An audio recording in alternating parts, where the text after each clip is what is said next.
Olá pessoal, eu sou a professora Joelma e hoje vamos conhecer como se formou a população brasileira. Ela é resultado do contato entre diferentes povos, indígenas, africanos, europeus e asiáticos, o que deu uma característica muito importante ao Brasil, uma rica e diversa cultura. Os primeiros habitantes, indígenas, portugueses e africanos. A diversidade de culturas e de tradições é uma marca presente em todo o território do Brasil. Nosso povo foi formado pela miscigenação de diversas raças e a nossa história foi marcada pela convivência desse povo e de seus conflitos. Hoje em dia, nossos hábitos alimentares, danças, festas, manifestações religiosas são resultado dessa convivência desses diversos povos. A capoeira, por exemplo, foi uma herança deixada pelos povos africanos, a nossa língua e religião católica pelos colonizadores portugueses. Dos índios herdamos diversos hábitos e tradições. A formação do nosso povo teve início com os indígenas, primeiros habitantes dessas terras. Continuou com a chegada dos portugueses e africanos escravizados, mas depois da independência juntou-se a essa mistura os imigrantes, principalmente os imigrantes da Europa, do Japão e de outras partes da Ásia. Os primeiros europeus. Entre 1500 e 1808, mais de 470 mil colonizadores europeus chegaram aqui em nossas terras. Eles vinham com os mais diversos objetivos esses que foram se modificando ao longo do tempo. Em primeiro, foi a coleta da madeira, o nosso pau-brasil. Depois veio a descoberta do ouro e das pedras preciosas, ao mesmo tempo que era implantado as lavouras de produtos tropicais, como a cana-de-açúcar. Outros ainda vieram para administrar os negócios da coroa, ou seja, eles buscavam as mais diversas oportunidades de trabalho e de lucro. Além dos portugueses, vieram outros colonizadores europeus. Os franceses, os holandeses, os ingleses, eles tentaram sem sucesso se fixar principalmente aqui no Nordeste. O número de homens que vieram para cá foi bem superior ao número de mulheres. Eles queriam, na verdade, obter a riqueza aqui no nosso país e levar essa riqueza para Portugal, onde se fixariam com suas famílias. Porém, a maior parte deles permaneceram no nosso território. Como herança deixada pelos portugueses, nós temos o idioma, o português, a religião católica, muitas festividades como o carnaval, as festas juninas, o maracatu, o boi-bumbá. Na alimentação, nós temos como exemplo a bacalhoada, o quidim, entre outros alimentos. A presença africana. Durante a colonização portuguesa, recebemos um grande contingente de africanos escravizados para trabalharem nas lavouras de cana-de-açúcar. Eles eram transportados em condições precárias em porões de navios, os navios negreiros. Devido a essas más condições, muitos deles morriam por falta de alimentação, de água, entre outros problemas. O tráfico persistiu por mais de 300 anos e trouxe cerca de 4 milhões de negros africanos, que traziam consigo seus costumes, crenças, religiões e ritmos. No Brasil, essas tradições se misturaram entre si e aos ritos católicos dos portugueses. Em 1850, o Parlamento brasileiro aprovou a Lei Eusébio de Queiroz, que abolia o tráfico de escravos para o Brasil. Apesar dela, alguns navios negreiros clandestinos ainda aportavam no nosso país. Porém, isso não duraria muito tempo. A própria escravidão parecia estar com seus dias contados. Em primeiro lugar, porque muita gente se revoltava contra o absurdo de privar as pessoas de sua liberdade.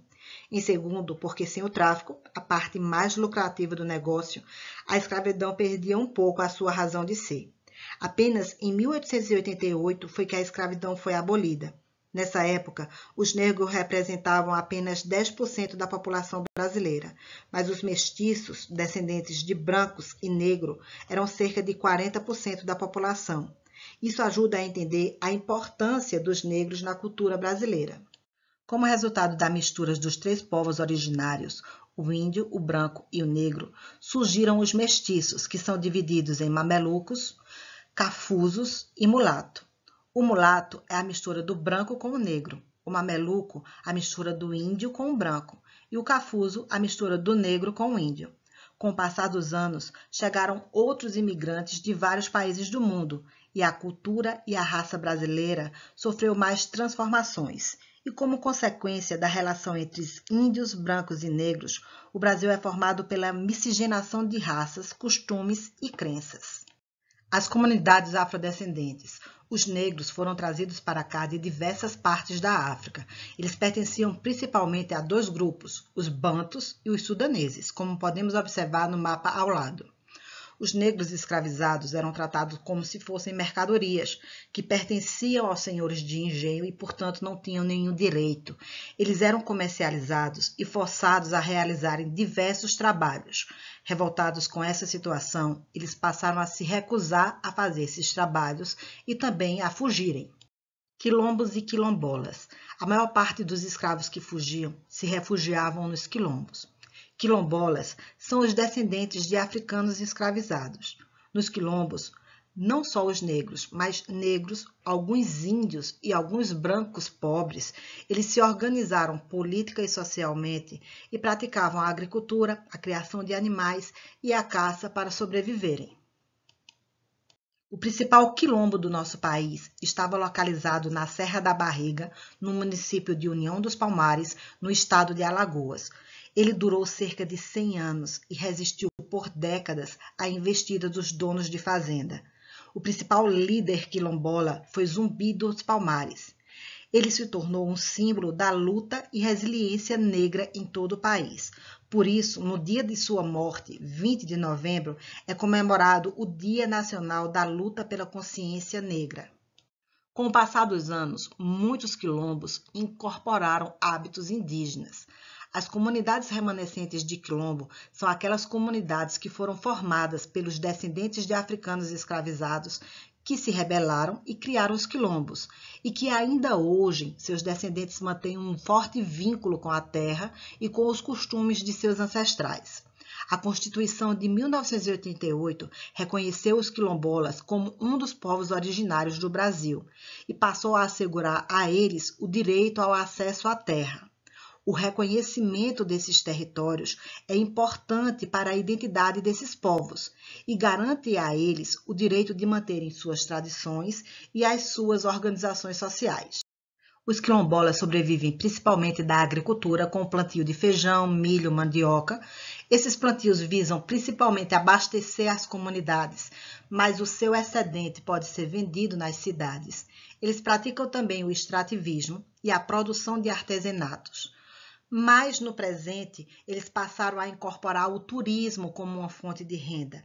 Os turistas buscam conhecer as tradições quilombolas através de suas festividades, danças, músicas e alimentos.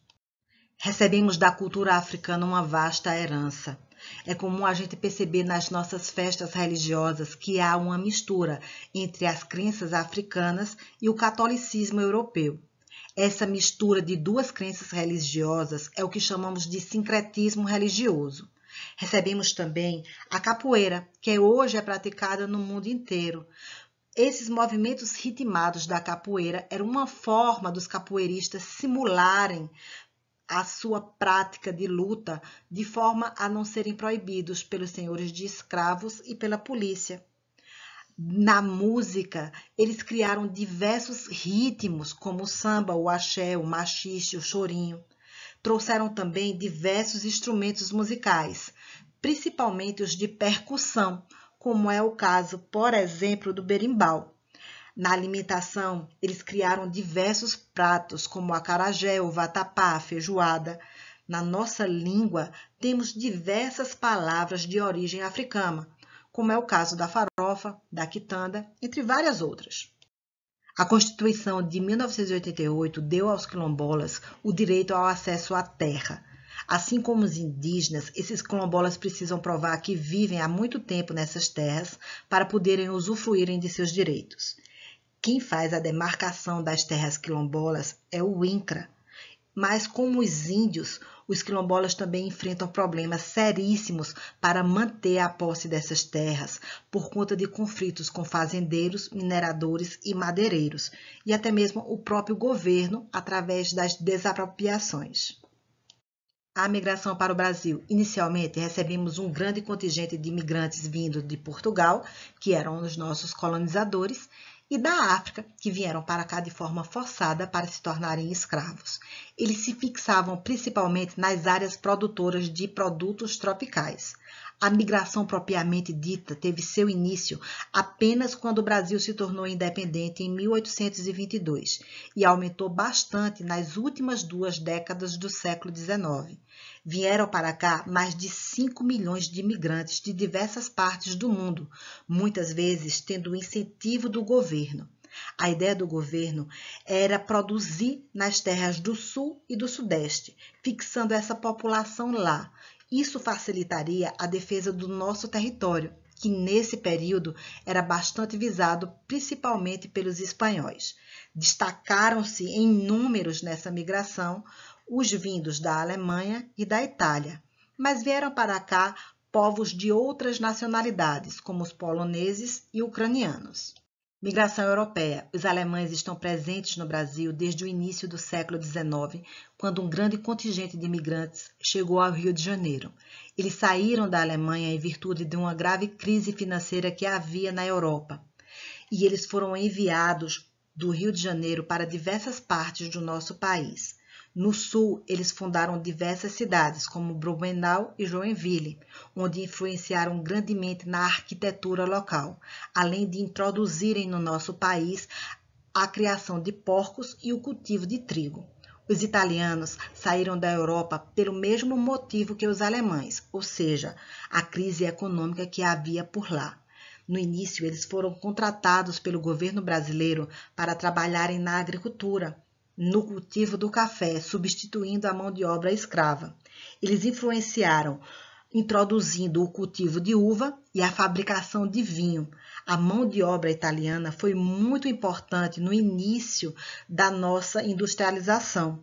As colônias italianas são baseadas na pequena propriedade, na policultura, na mão de obra familiar, e eles criaram no Brasil um mercado interno, mantendo as riquezas dentro da própria região.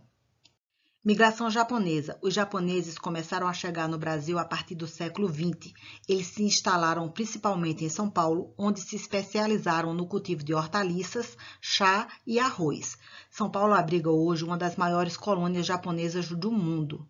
A influência da cultura japonesa está presente no cotidiano de muitos brasileiros, em hábitos alimentares, como no consumo do sushi e do sashimi, nas práticas esportivas, como no caso do judô, ou na leitura do mangá, que é muito apreciado por crianças, adolescentes e adultos aqui do Brasil, entre outras influências.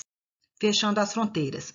Em 1934, o então presidente Getúlio Vargas promulgou a lei que limitava a entrada de estrangeiros em nosso país. Isso diminuiu bastante o fluxo de imigrantes europeus no nosso território. A partir do século XX, a maior taxa de imigrantes passou a vir da Coreia do Sul, da China e de países sul-americanos, como a Bolívia, a Argentina, o Chile e o Paraguai. Boa parte deles em situação ilegal. Por estar em situação ilegal, esses imigrantes aceitam salários baixos e trabalhos exaustivos, o que faz com que o governo brasileiro conceda a anistia a esses imigrantes ilegais como uma forma de combater as situações de trabalhos abusivos. Refugiados no Brasil. Refugiado é uma pessoa que se vê obrigada a deixar o seu país para proteger a sua vida devido a questões de etnia, religião, nacionalidade ou posição política.